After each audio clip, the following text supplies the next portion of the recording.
S we Sekar இப்ப பாரதிய ஜனதால இருக்காங்களா இல்லையா? இருக்கேனே. 2016 சட்டமன்ற தேர்தல் பரப்புரையில உங்களை பார்க்க முடியல, அதனால. அதாவது அது தமிழக பாரதிய ஜனதா என்னை இன்னி வரைக்கும் பயன்படுத்திக்கல. எனக்கு வந்து கொள்கை பரப்பு செயலாளர்னு ஒரு பதவி கொடுத்து வச்சிருக்காங்க. அது சும்மா இந்த குழந்தைக்கு பொம்மை கொடுக்குற மாதிரி, அதை வச்சு ஒன்றுமே பண்ண முடியாது. என்னை பயன்படுத்திக்கல இன்னி வரைக்கும். இந்த கட்சியில் இருக்கீங்க அப்படிலாம் அதுக்காக வந்து நான் இந்த கட்சிக்கு சேர்ந்தது எத்தனையோ பேர், லட்சக்கணக்கான மக்கள் ஒரு கட்சியில் இருப்பாங்க, அத்தனை பேருக்குமா பதவி கொடுக்க முடியும்? நான் இந்த கட்சியில் சேர்ந்ததற்கு காரணம் திரு நரேந்திர மோடி அவர்களை என்னுடைய ஒரு பொலிட்டிக்கல் காட்ஃபாதராக நான் நினைக்கிறேன். ஒருவேளை பாரதிய ஜனதால வந்து நிறைய நட்சத்திரங்கள் வந்ததுனால எஸ் வி சேகர் வந்து ஒதுங்கிட்டாங்களா இல்ல வெளியே வந்துட்டாங்களா? நிறைய நட்சத்திரங்கள் வந்த மாதிரி தெரில, பட் சூப்பராக பவர் ஸ்டார் வந்திருக்காரு. அப்புறம் என்ன, அதனால பாக்கி பேர் நாங்கெல்லாம் மங்கி போயிருக்கோமோ தெரியல. அப்படி இருக்கும்போது பாரதிய ஜனதா திராவிட கட்சிகளுக்கு மாற்று அப்படின்னு சொல்றத நீங்க எப்படி பாக்குறீங்க?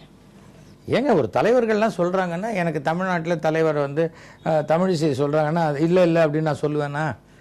தவறு வந்து எதை வேண்டுமானாலும் சொல்வதற்கு எல்லாருக்கும் உரிமை இருக்கிறது.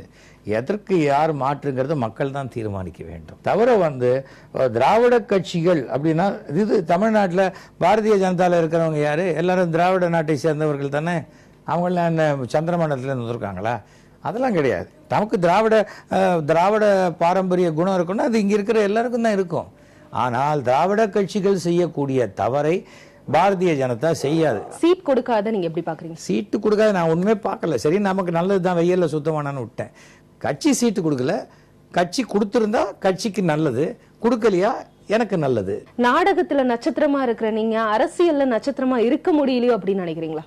அதெல்லாம் ஒண்ணுமே நினைக்கல. ஏன்னா அரசியல் என்பது அது என்னுடைய தொழில் அல்ல. இதில் எப்படியாவது ஷைன் ஆகி கோடிக்கணக்கில் பணம் இன்னைக்கே நான் வந்து அட்வான்ஸ் டேக்ஸ் கட்டுற அளவுக்கு தான் நான் இருக்கேன். கட்சிக்காக பிரச்சாரம் கூட பண்ணாது ஒரு துரோகமா நீங்க நினைக்கலையா? இப்போ பிரச்சாரம் பண்ணோன்னா எப்படி பண்ணணும்னு நினைக்கிறீங்க? இந்த பிஜேபி கொடி போட்டுட்டு ஜீப் போச்சுன்னா பின்னாடி ஓடி போய் நோட்டீஸ் கொடுக்கணும்னு நினைக்கிறீங்களா? என்னை கூப்பிடணும், நட்சத்திர பேச்சாளர்னு என் பேரை போடணும், என்கிட்ட தேதி கேட்கணும், இந்த ஊருக்கு வரேங்கன்னு சொல்லணும், உங்களுக்காக நான் வந்து பிரச்சார வேன் ரெடி பண்ணுறேன்னு சொல்லணும். ஏங்க ஒரு இன்னொரு ஸ்டேட்டில் இன்னொரு ஆர்டிஸ்ட்டுக்கு ஹெலிகாப்டர் கொடுக்கும்போது இங்கேயும் அது மாதிரி செய்யணுங்க, எல்லாம் செய்யணும்.